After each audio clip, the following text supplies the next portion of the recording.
आपका मेरे YouTube channel पर बहुत बहुत स्वागत है। इस वीडियो में हम भोलेनाथ जी के डमरू के बारे में जानते हैं। भगवान भोलेनाथ महादेव के हाथ में डमरू का विशेष महत्व है। यह केवल एक वाद्य यंत्र नहीं है, बल्कि ब्रह्मांड की सृष्टि, लय और ताल का प्रतीक माना जाता है। भोलेनाथ के डमरू का क्या महत्व है?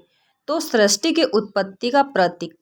मान्यता है कि जब भगवान शिव ने डमरू बजाया, तब उससे उत्पन्न नाद से संस्कृत भाषा और व्याकरण की ध्वनि निकली। शिवजी के डमरू से ही शिव सूत्र प्रकट हुए, जिनसे संस्कृत व्याकरण का ज्ञान पाणिनि ऋषि को मिला। इसीलिए डमरू को ज्ञान और विद्या का स्रोत माना जाता है।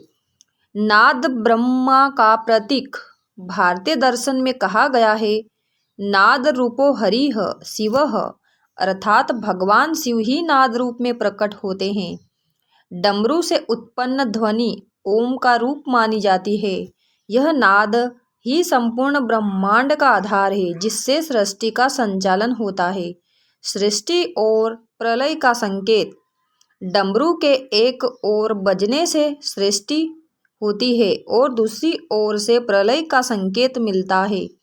इसी कारण डमरू को सृजन और संहार दोनों का प्रतीक माना जाता है। शिव के तांडव से संबंध।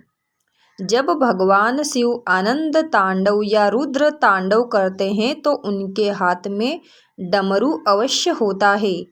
तांडव नृत्य और डमरू की ध्वनि मिलकर सृष्टि के चक्र, सृष्टि पालन और संहार का प्रतिनिधित्व करते हैं।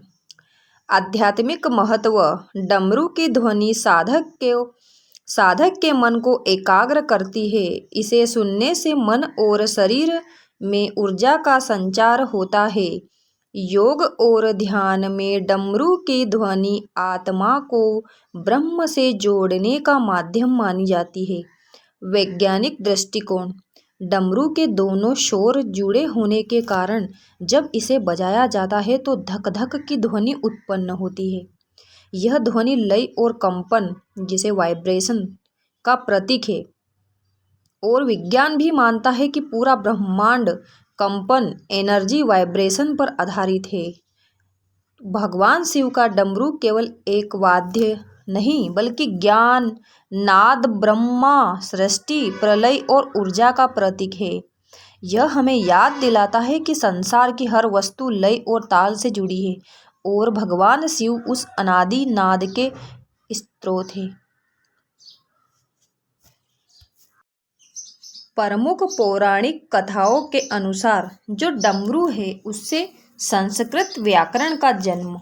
मान्यता है कि जब भगवान शिव ने सृष्टि रचना के लिए डमरू बजाया, तो उससे 14 महेश्वर सूत्र निकले।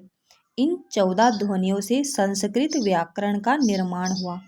बाद में ऋषि पाणिनि ने इन्हीं सूत्रों को आधार बनाकर संस्कृत व्याकरण की रचना की।